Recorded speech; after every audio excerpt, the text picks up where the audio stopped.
Tonight's news focus. Sarawak Premier breaks fast with Sarawak PDRM personnel. MS63 still needs in-depth study, decision to be finalised by May. Betong Road upgrade project begins to be completed within 18 months.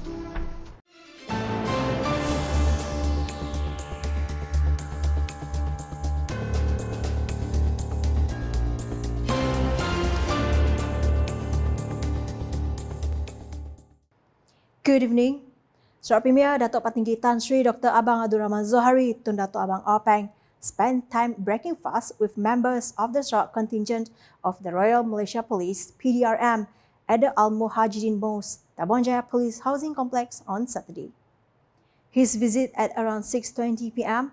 began with an inspection of several areas in the police housing complex that received funding from the Sarawak government for renovation purposes. The visit expressed the Sarawak government's concern for the welfare of police personnel serving in Sarawak. After completing the inspection session, he, along his entourage and honorary dignitaries, walked to the Al-Muhajirin Mosque to wait for Maghrib to begin the iftar ceremony. The iftar began with a light meal before all attendees performed the Maghrib prayers in congregation. After performing the prayer, the Sarawak Premier and PDRM personnel continue on with the breaking of fast. Immediately after iftar, the Sarawak Premier also performed Ishaq and Tarawih prayers with PDRM personnel, completing the breaking of fast ceremony.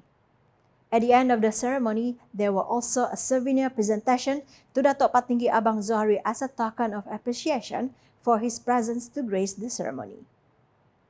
Discussion on the Malaysia Agreement 1963 MS63 are still ongoing, with several matters having been agreed upon, but there are complex issues that require further study before a final decision can be made.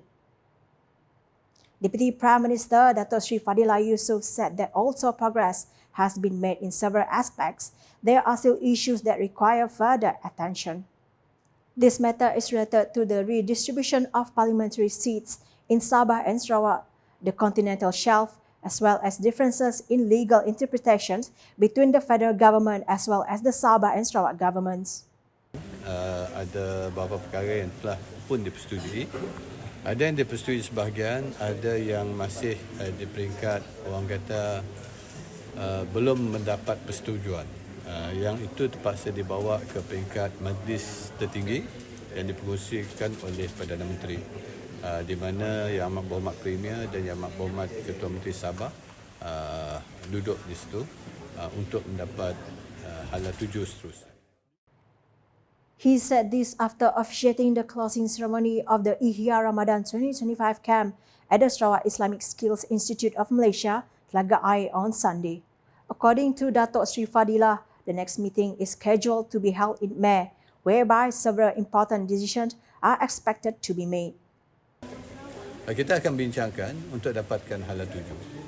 Hopefully akan ada keputusan ataupun mungkin tak ada keputusan yang perlu dilakukan lagi perundingan dan sebagainya. Itu kita akan hanya dapat tahu bila perkara ini dapat dilaporkan pada majlis perundingan dan mereka akan memberi hala tuju. The issue related to MS63, according to him, not only involves the rights of Sabah and Sarawak, but also involves complicated technical aspects due to the differences in legal interpretations between governments. He stressed that resolving this matter requires careful study and agreement between all related parties by consensus. Two main road upgrade projects in Betong have now officially begun after a ceremony organised by the Sarawak Public Works Department (JKR) on Saturday. The projects involved are the Mara Selangking Nanga Sela Road in Tanjung Pao and the Spau Spur Road, which is expected to be completed in 18 months. Sarawak Deputy Premier Dato' Ahmad Douglas Uga Embas said both projects aim to improve access and comfort of road users in the area. Pagi tadi saya di rumah Mara di Ulu Laya. Tujuan kita di sana adalah untuk majlis pecah tanah juga untuk jalan Mara, Selangking, Tanjung Pau yang kosnya 16 juta. Jadi kita berharap itu pun dapat siap within berapa bulan 18 bulan. Jalan untuk naik taraf jalan di sana. So pagi petang ini you know the program lah. Kita minta tanah untuk projek naik taraf jalan sepau sampai Borneo. Kosnya adalah 20.4 juta.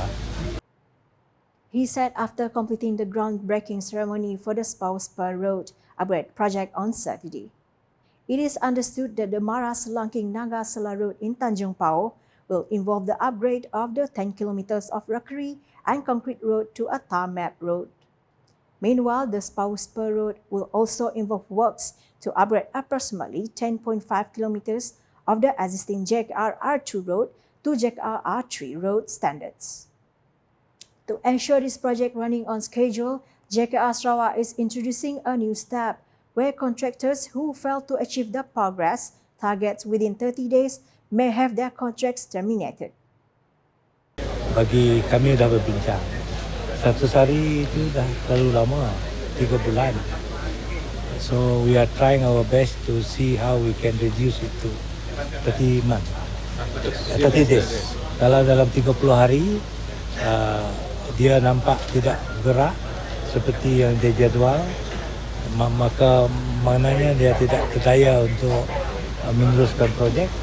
JKR boleh terus mengambil tindakan untuk menamatkan projek tersebut. Dengan cara ini, kita juga ada dasar baru, dasar nama 1 bulan komitmen, di mana seorang kontraktor, misalnya kalau hari ini kita handover site tu, dalam tempoh 30 hari dia mesti terus bekerja. Kalau dia tidak bekerja, dan JKR boleh have the option to terminate. Karena kalau kita terminate awal tu save us a lot of time also. He explained that this policy is not to make it hard for contractors, but to ensure that every infrastructure project that has been approved can be completed according to schedule and benefits the people. With the start of this project, Betong residents will enjoy Betong better and comfortable roads in less than 2 years.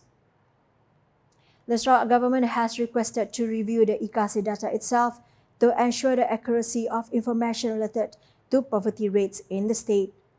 Minister of Women, Family and Community Development, Datuk Sri Nancy Shukri, welcomed the request to avert an accurate picture of the real situation of Sarawakians, especially in the context of rich state, but still labelled as having a high poverty rate. According to her, the realignment of eKasih data is important because there are individuals who are not actually in the poor category, but are included in the database. Dalam golongan miskin, tetapi dimasukkan dalam eKasih. Jadi itu yang kita tidak mahu juga, kerana ianya memberi gambaran yang tidak betul mengenai rakyat kita, bukan saja Sarawak tapi seluruh Malaysia. Tapi kerajaan memang sentiasa cuba melihat kepada memperbaiki keadaan ini dalam pelbagai cara. Jadi sebab itu kita mengharapkanlah perkara ini dapat ditangani secepat yang boleh.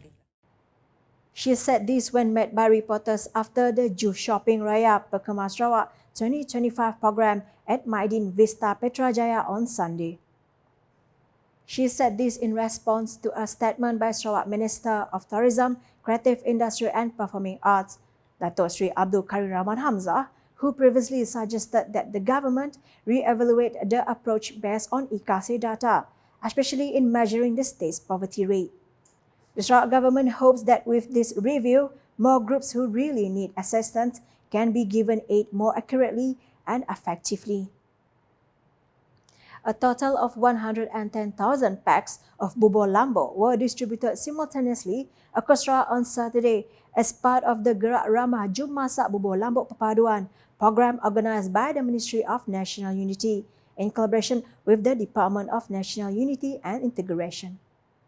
In Cebu, the preparation of Bubur Lambuk was carried out by the Rukun Tetangga of Kampung Hilir Cebu, Kampung Datuk Baru, Nangka Bandung, and Abang Baring KRTs, starting as early as 9 a.m.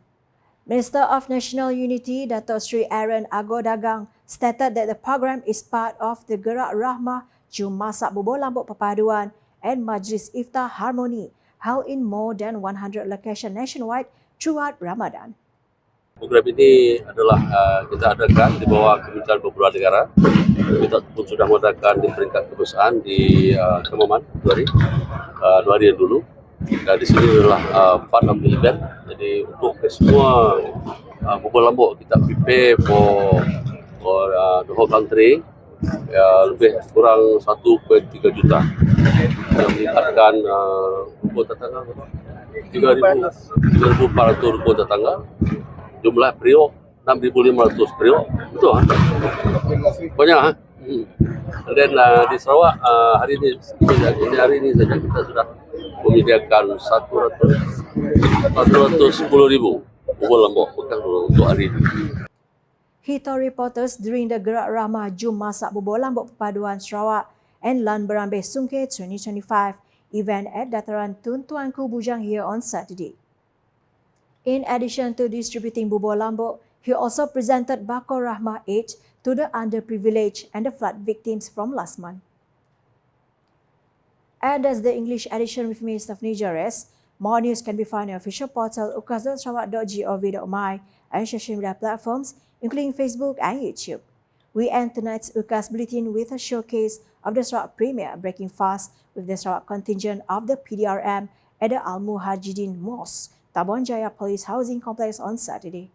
#Sarawak Informasi Rakyat. Have a good night.